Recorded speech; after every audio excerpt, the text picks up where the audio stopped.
ఇప్పుడు ఈ నెల 14వ తారీఖు నాడు మన గ్రామ పంచాయతీలకు సంబంధించినటువంటి ఎన్నికలు నిర్వహించుకోవడం జరిగింది. ఈ ఎన్నికల్లో మన నిజామాబాద్ రూరల్ కాన్స్టిట్యున్సీలో 170 గ్రామ పంచాయతీలు ఉన్నాయి.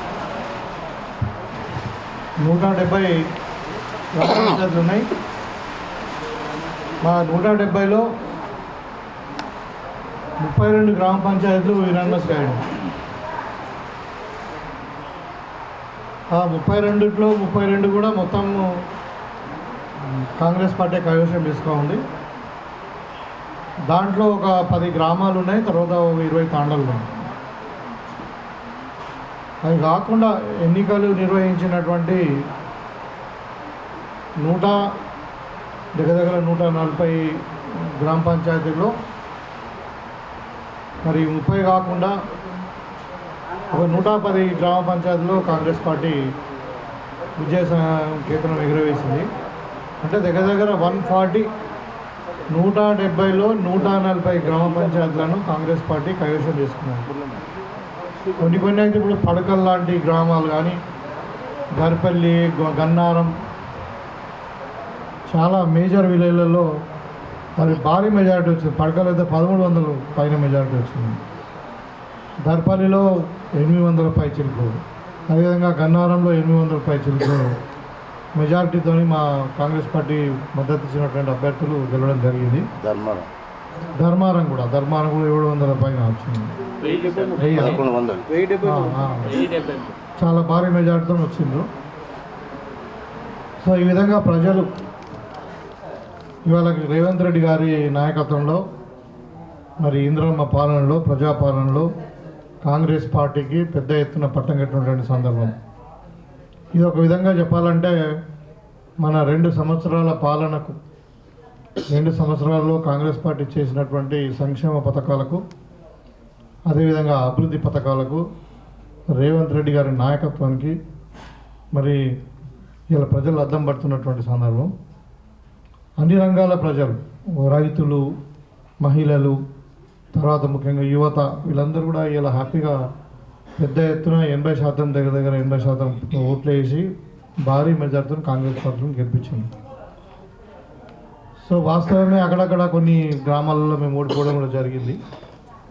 దానికి మేము అనుకునేది ఏంటంటే ముఖ్యమైన కారణం కాంగ్రెస్ పార్టీలో అంటే క్యాడర్ ఎక్కువైపోయి పోటీతత్వం పెరిగి అధికార పార్టీ కాబట్టి ఖచ్చితంగా గెలుస్తామన్న భావనతో మరి చాలా గ్రామాల్లో 2-3 కాంటెస్ట్ చేయడం జరిగింది.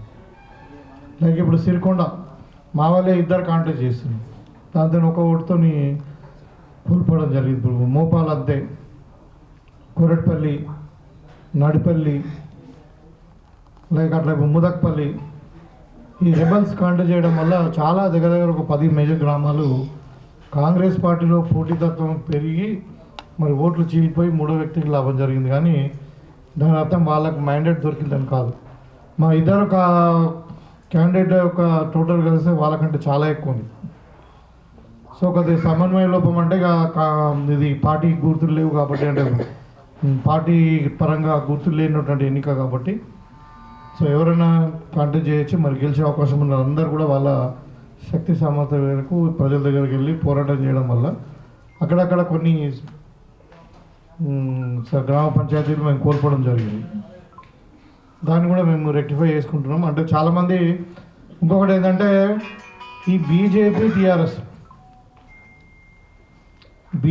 టీఆర్ఎస్ ఈవెన్ సిపిఎంఎల్ కూడా మరి కమ్యూనిస్ట్ పార్టీ వాళ్ళు ఇన్ని మాట్లాడుతుంటారు. కానీ మరి ఇలా బీజేపీతో కూడా పొత్తు కూడుకునే పరిస్థితికి వాళ్ళు వచ్చి జేఏసీ అంటారు.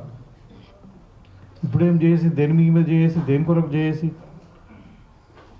కుట్రలు వాడిని అందరు ఒకటైపోయి ఒక దగ్గర బీజేపీ బలంగా ఉంటేనేమో టీఆర్ఎస్ వాళ్ళు డమ్మీని పెట్టిన లేకుంటే కలిసిపోయారు. టీఆర్ఎస్ బలంగా ఉన్న దగ్గర బీజేపీ కలిసిపోయి అదొక కారణం. ఈ 2 పార్టీలు ఒకటి కావడం వల్ల కూడా కొన్ని సీట్లు మేము కోల్పోవడం జరిగింది. ఇవి 2 కారణాలే తప్ప కాంగ్రెస్ పార్టీ మీద ఎటువంటి వ్యతిరేకత లేదు. స్పష్టమైన మ్యాండేట్ ఇవ్వాలి. నేను చెప్తున్నాను కదా, మా నియోజకవర్గంలో 75% పైన సర్పంచ్ స్థానాలు మేము కైవసం చేసుకోవడం కాకుండా మిగతా దగ్గర కూడా చాలా తక్కువ మీద ఆడుతుంది. పోయినాయి. ఇప్పుడు నేను చెప్పిన కదా ఒక ఓటు అట్లా ఇప్పుడు చాలా తక్కువ మేరతో పోయినాం. సో కాబట్టి ప్రజలు 100% కాంగ్రెస్ పార్టీని విశ్వసిస్తూ ఉన్నారు. ఇలా వీళ్ళు గొప్పలు చెప్పుకుంటూ ఉన్నారు. ఇలా టీఆర్ఎస్ వాళ్ళు కానీ కేటీఆర్, రామచంద్రరావు, బీజేపీ వాళ్ళు మేము బాగా గెలిచినాం. మీరిద్దరు కలిస్తే కానీ ఇలా బీజేపీ టీఆర్ఎస్ కలిస్తే 1/3 ఆఫ్ ద సీట్స్ కూడా రాలేదు. మేమే కాంగ్రెస్ పార్టీ 130 గెలిచింది. ఇంకా ముందే 30 కదా. వీళ్ళు టీఆర్ఎస్లో ఒక 25 గెలిచింది, వాళ్ళేమో ఒక 10 గెలిచినట్టున్నారు. సో ఈ విధంగా తప్పితే అంటే ఇవాళ క్లియర్గా ప్రజలు కాంగ్రెస్కు మొగ్గు చూపిండ్రు. కాంగ్రెస్ యొక్క సిద్ధాంతాలను, కాంగ్రెస్ యొక్క అభివృద్ధిని, కాంగ్రెస్ యొక్క సంక్షేమాన్ని ప్రజలకు పట్టం కట్టిండ్రు. వీళ్ళంతా కూడా మాట్లాడేదంతా వాపును ఏదో అంటే చూడు బల్బును వాపులాగా అంటే వాపును బల్బులాగా చూసుకున్నట్టు ఇద్దరు కలిసి మరి కాంగ్రెస్ పార్టీ ఇద్దరు కాంటెస్ట్ చేయడం వల్ల గెలిచిన సీట్లను వాళ్ళు మేము గెలిచినామని చెప్పుకుంటా ఉన్నారు. అది కూడా నామం మాత్రమే, 20% కూడా గెలవలే వాళ్ళు.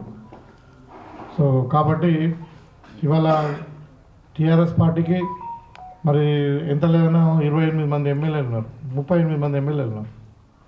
మరి అలా గ్రామ పంచాయతీలలో అసలు వాళ్ళకు 25% కూడా రాలేదు. బీజేపీకి 8 మంది ఎమ్మెల్యేలు ఉన్నారు, 8 మంది ఎంపీలు ఉన్నారు. వాళ్ళకైతే 5% వచ్చినాయి మొత్తం కలిసి. వాళ్ళు ఇంకా జబ్బలు వదుకొని మాకు ప్రజలు మాకు మ్యాండేట్ ఇచ్చిర్రు, మరి కాంగ్రెస్కి వ్యతిరేక పవనాలు వేస్తున్నాయి, కాంగ్రెస్ పని అయిపోయిందని మాట్లాడుతున్నారు కదా. అది అంటే ఎట్లుందంటే అది అంటే నవ్వే విధంగా ఉందన్నమాట, హాస్యపరంగా ఉంది. కాబట్టి ఇంకా మీరు కలలు కనకండి. కేటీఆర్ అండ్ బీజేపీ మీరిద్దరు కలిసి ఎన్ని కొట్లాడినా ఎన్ని కుట్రలు పడినా మా రేవంత్ రెడ్డి గారి ప్రభుత్వాన్ని, కాంగ్రెస్ ప్రభుత్వాన్ని, ప్రజాపాలనను మీరు ఏం చేయలేరు.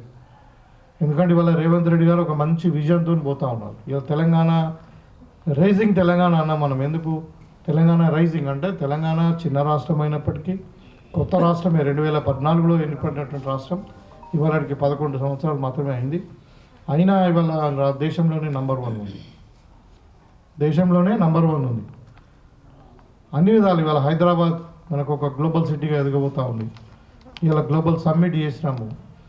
ఇలా క్రీడా రంగంలో కానీ అన్ని రంగంలో పుస్తకాలు ఉన్నాయి. ఇలా రైతులకు సంక్షేమం, ఒకవైపు పెట్టుబడులు. ఇవాళ మీరు నిన్ననే ఎకనామిక్ టైమ్స్ ఆఫ్ ఇండియాలో వచ్చింది ఏంటంటే తెలంగాణ నెంబర్ 2 పొజిషన్లో ఉంది పర్ క్యాపిటల్ ఇన్కమ్. 4 లక్షలకు దగ్గర 4 లక్షలు, కొంచెం 3,90,000 ఇట్లా ఉంది. అంటే ఒక ఢిల్లీ తర్వాత, నేషనల్ క్యాపిటల్ రీజియన్ తర్వాత ఇవాళ హైయెస్ట్ పర్ క్యాపిటల్ ఇన్కమ్ ఉన్న రాష్ట్రం ఏదైనా ఉందంటే అది తెలంగాణ. అంటే రిచ్ అన్నట్టే కదా. ఇలా భారతదేశంలో నంబర్ 1 రాష్ట్రంగా ఎదుగుతుంది. కాబట్టి ప్రజల ఈ విధంగా సహకారం చేసి మరి కాంగ్రెస్ పార్టీకి మద్దతు పలుకుతున్న సందర్భంలో మేము ప్రజలందరూ కూడా ఎవరైతే ఓటు వేసి గెలిపించిండ్రో వాళ్ళందరూ కూడా మేము ప్రత్యేకమైన కృతజ్ఞతలు, ధన్యవాదాలు తెలియజేసుకుంటున్నాం. అది కాకుండా ఇదే పద్ధతిలో మీరు కాంగ్రెస్ పార్టీకి మద్దతు ఇవ్వండి.